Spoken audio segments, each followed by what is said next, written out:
Soy Nicolás Lucar, esto es Hablemos Claro, estamos en Exitosa, la voz que integra al Perú. 95.5 de la FM en Lima, estamos en el canal 34 de Movistar y estamos conectados telefónicamente con el doctor Francisco Morales Saravia, presidente del Tribunal Constitucional. Doctor Morales, muy buenos días.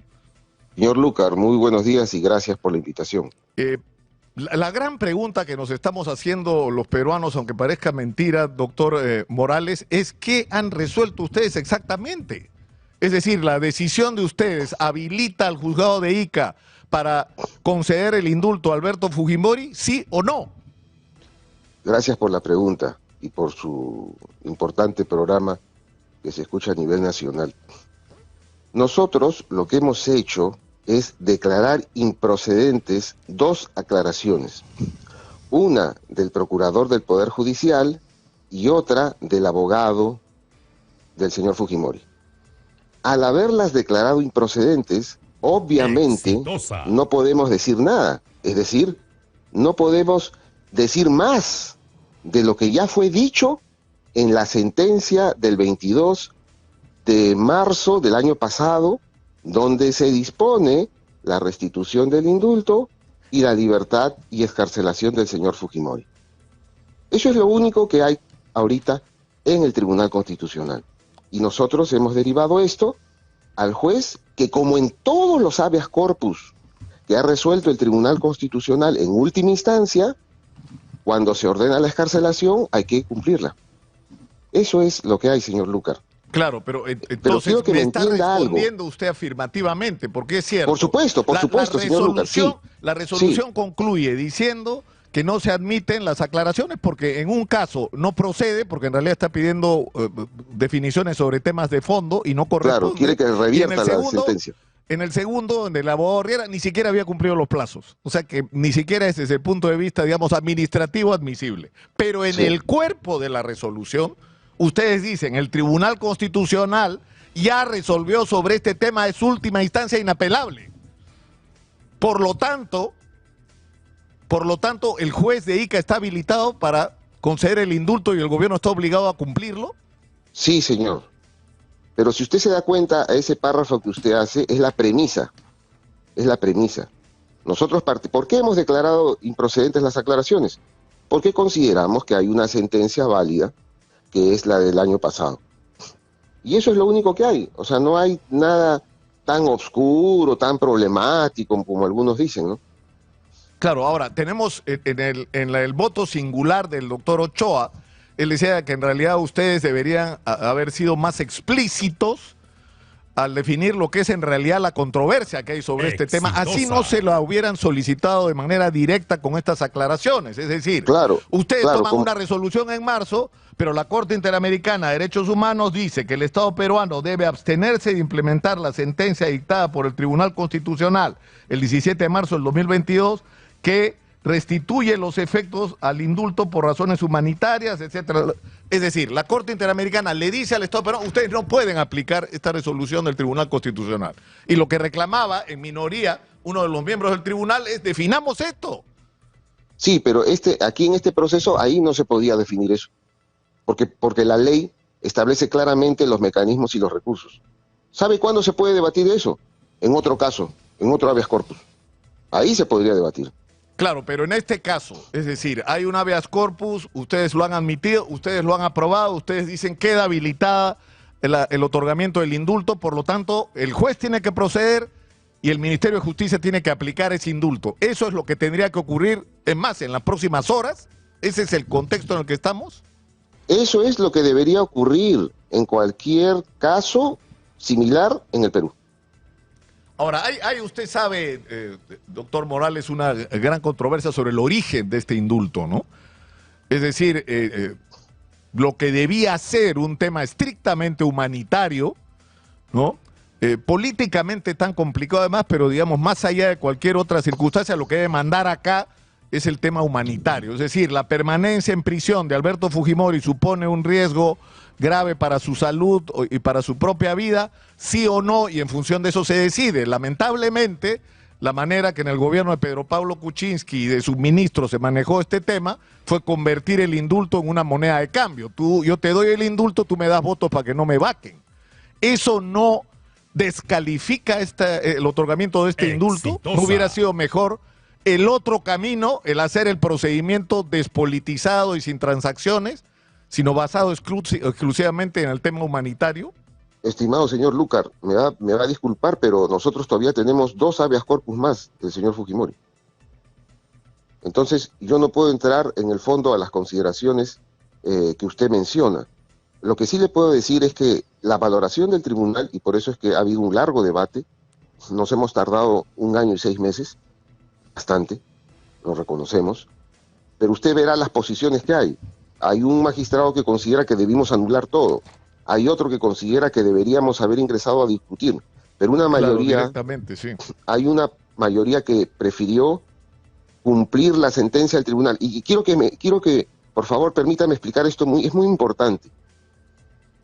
Nosotros, como magistrados del tribunal, debemos respetar nuestras decisiones y que se cumplan. Si la sentencia del Tribunal Constitucional no se cumple, señor Lucar, el día que usted tenga que presentar un amparo, Dios no quiera, un amparo en favor de su libertad de expresión, ¿quién lo va a defender? Ya, pero no van a querer cumplir la sentencia del Tribunal Constitucional. ¿Qué nos hacemos? O sea, nosotros reconocemos, incluso constitucionalmente, el rol de la Corte Interamericana de Derechos Humanos para circunstancias excepcionales como esta. Y la Corte Interamericana dice, un momentito, ustedes no pueden ejecutar. Es más, ha pedido que se entregue el 6 de diciembre, ¿no es cierto? Un informe de parte del Estado peruano sobre el cumplimiento. Es un informe, o sea, recuerde bien, mire, la Corte Interamericana lo que hace tiene un procedimiento de supervisión donde pide opiniones, o sea, ha presentado a las víctimas del otro caso, el caso La Cantuta y el Frontón, le piden a la Corte, el secretario le comunica al presidente y se pide informe al Estado. Entonces ellos tienen su procedimiento. Ahora, el aspecto central es que aquí estamos frente a una cuestión de competencias. ¿Quién es el competente para determinar la libertad de los peruanos en territorio nacional? ¿Quién? El Tribunal Constitucional. La Corte lo que tiene es una supervisión y ha tenido ya un procedimiento de supervisión en el cual opina, dice, recomienda, pero ya queda a la voluntad del gobierno peruano acatar o no acatar. Pero el gobierno peruano también tiene una obligación respecto de las decisiones del tribunal. Claro, pero por lo que usted dice, estamos puestos en una situación donde hay una sentencia, una resolución otorgando el habeas corpus. Ustedes ratifican esa decisión y en el contexto o en el texto de la decisión digamos, declarar inadmisibles las 2 solicitudes de aclaración, en el cuerpo del texto, insisto, ustedes están diciendo la sentencia de marzo vale, del año pasado. Claro, lo que ocurrió fue que... Ahora, lo que ocurrió, déjeme decirle esto. Lo que ocurrió fue que el proceso se quedó como suspendido. Suspendido ha estado 1 año. Lo que nosotros hemos hecho es, hemos destrabado eso con esta aclaración y hemos dicho que esto siga su curso. Porque nosotros consideramos que la competencia la tenemos nosotros. La Corte lo que está haciendo es un procedimiento de supervisión que respetamos, ciertamente, pero el poder coercitivo, la Corte Interamericana de Derechos Humanos, el poder coercitivo lo tiene el tribunal. Claro, lo que usted nos dice, doctor Morales, es la Corte Interamericana de Derechos Humanos no tiene el derecho de impedir la ejecución de una sentencia del Tribunal Constitucional, en resumen. Nunca mejor dicho, señor Lucar, y eso lo consideran todas las cortes constitucionales y cortes supremas del continente americano. Si no, seríamos sustituidos por la Corte Interamericana. Ahora, ¿qué es lo que tendríamos que esperar entonces? O sea, ¿esto es una decisión que puede o no tomar el gobierno en función de consideraciones políticas, o el gobierno tiene que simplemente acatar la resolución del Tribunal Constitucional de marzo del año pasado, ¿no? Debe acatarla, pues como lo está haciendo el Congreso, como lo hace el Poder Ejecutivo y como lo hacen los demandados que pierden casos ante el tribunal, ¿no? Debemos también respaldar las decisiones del Tribunal Constitucional. Eso es lo que yo invoco, ¿no?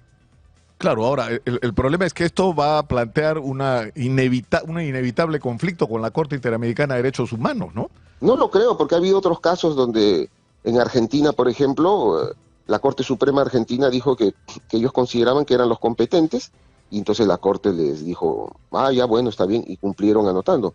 Ahora nosotros tomamos nota de esto, pero es así, ¿no? O sea, el sistema jurídico está construido de esta manera. La Corte lo que determina son responsabilidades internacionales y ya lo hizo en una sentencia anterior. Este es un procedimiento de supervisión creado pretorianamente por su jurisprudencia, ¿no? Lo que pasa es que esta situación también debe tener un fin, creo yo, ¿no? Entonces nosotros hemos optado por respetar nuestras sentencias, como no podía ser de otra manera. Bueno, ya el Ministerio de Justicia ha emitido un comunicado dando por recibido la ratificación por parte del Tribunal Constitucional, ¿no? Una notificación, dice, por parte del Tribunal Constitucional de conocimiento a través de la Procuraduría Pública, y lo que dice es que se informa que conforme a lo dispuesto por la referida resolución, el juez constitucional de ejecución deberá expedir la disposición que corresponda en el marco de su autonomía jurisdiccional. El Poder Ejecutivo ratifica que, de acuerdo al mandato del artículo 118, inciso 9 de la Constitución, está obligado a cumplir y hacer cumplir las sentencias y resoluciones. Es decir, en este momento la pelota, por decirlo en términos futbolísticos, la tiene el juez de Ica. Él tiene que decir, ejecútese. Ese es el punto en el que estamos, doctor Morales. Sí, el juez de Ica debe cumplir como se hace en todos los habeas corpus. O sea, no hay razón jurídica para que no se proceda con el cumplimiento de nuestro mandato. Ninguna. Ahora, usted tiene que ser consciente, doctor Morales, de que este tema, insisto, debió seguramente manejarse de otra manera, ¿no? Es decir, me refiero al contexto en el que se aprobó este indulto por parte de Pedro Pablo Kuczynski.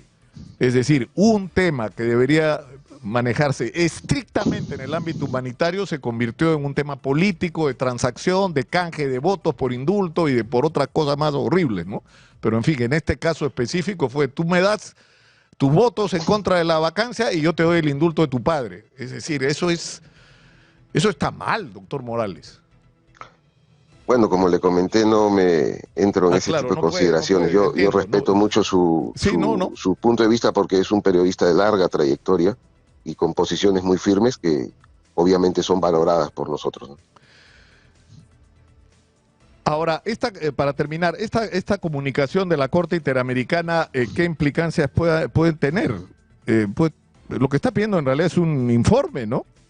Claro, pide un informe, después quizás continúen, pero, o sea, seguiríamos sempiternamente, ¿no? O sea, hay cosas que, y esto yo le comento, como nuestro colegiado trata de resolver todos los casos que tenemos. Por ejemplo, el día lunes vamos a tener una audiencia pública con 4 habeas corpus, 4 o 5, del expresidente Pedro Castillo.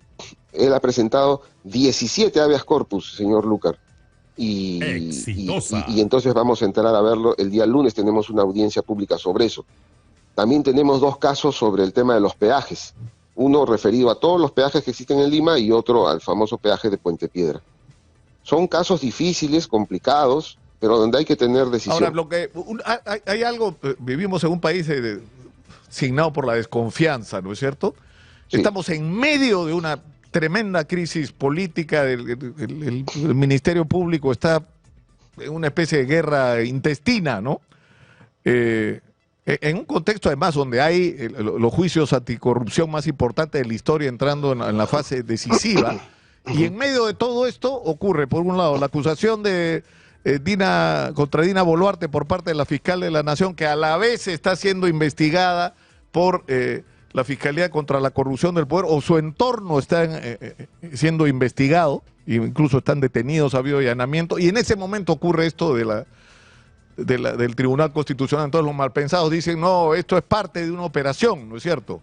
Le agradezco para aclararlo nuevamente. Mire, podría pensarse así, ¿no? O sea, en las teorías del complot. Una cortina de humo, se ha dicho. Esto es una cortina de humo. No, en lo absoluto. Mire, este tema lo venimos resolviendo, mejor dicho, discutiendo nosotros desde el año pasado. Y mire, paradójicamente,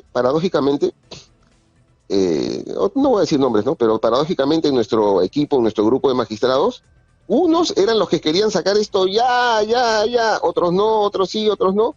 Pero si usted se da cuenta en la resolución, esto nosotros lo hemos decidido el 21. Y el 21 no había nada de este problemón que existe ahora. Entonces, ha sido una coincidencia que Mire, incluso cuando nosotros debatimos casos así relevantes, siempre está esa valoración, ¿no?, de si es el momento o no es el momento. Y hay algunos que tienen la posición de decir, bueno, es que nunca va a ser el momento. Claro. O sea, siempre hay algo que puede decir, no, este no es el momento. Por eso los jueces a veces no valoramos la coyuntura política. O sea, yo le entiendo absolutamente. En eso lleva usted razón. Un periodista norteamericano amigo me decía que la única causa no probable de muerte en el Perú es el aburrimiento. Porque todas las semanas pasan cosas y pasan cosas exactamente, tremendas. O sea, la vorágine es muy grande. Entonces, si nosotros estuviéramos valorando eso, casi no tendríamos que resolver ninguna causa, imagínense. Estamos muy claros. Me refiero a las causas estas polémicas, para concluir, ¿no? Doctor Francisco Morales, presidente del Tribunal Constitucional del Perú, el indulto a Fujimori en la posición del Tribunal Constitucional debe ejecutarse. Sí, señor Lucar, es lo más saludable para el cumplimiento de las decisiones del tribunal. Si no se cumplen las decisiones del tribunal, ninguno de nosotros va a estar amparado en su momento, porque por cualquier pretexto se podrían dejar de incumplir. Y eso sería un lamentable déficit de jurisdicción. Ahora, yo no sé si debería, si usted puede adelantar una respuesta. Esto inevitablemente seguro va a terminar en el Tribunal Constitucional, pero ¿usted piensa que, dadas las circunstancias, debería dar un paso al costado a la fiscal de la Nación? Mi querido señor Lucas, esas cosas no puedo yo Yo sabía la respuesta, pero no importa. Igual esa es la pregunta. Pero ya, se la van a hacer, se la van a hacer, se la van a hacer al Tribunal Constitucional. La dinámica irá avanzando y ya ese proceso político y todas estas cuestiones se irán viendo. Yo le agradezco mucho gracias a usted, doctor Morales, por habernos atendido. Ha sido usted muy gentil y muy claro, que es lo que se necesita. Uno puede estar o no de acuerdo, pero hay que comenzar por hablar claro. Muchas gracias. Su programa se llama Hablemos Claro, de eso se trata y hemos hecho esta mañana. Muchas gracias.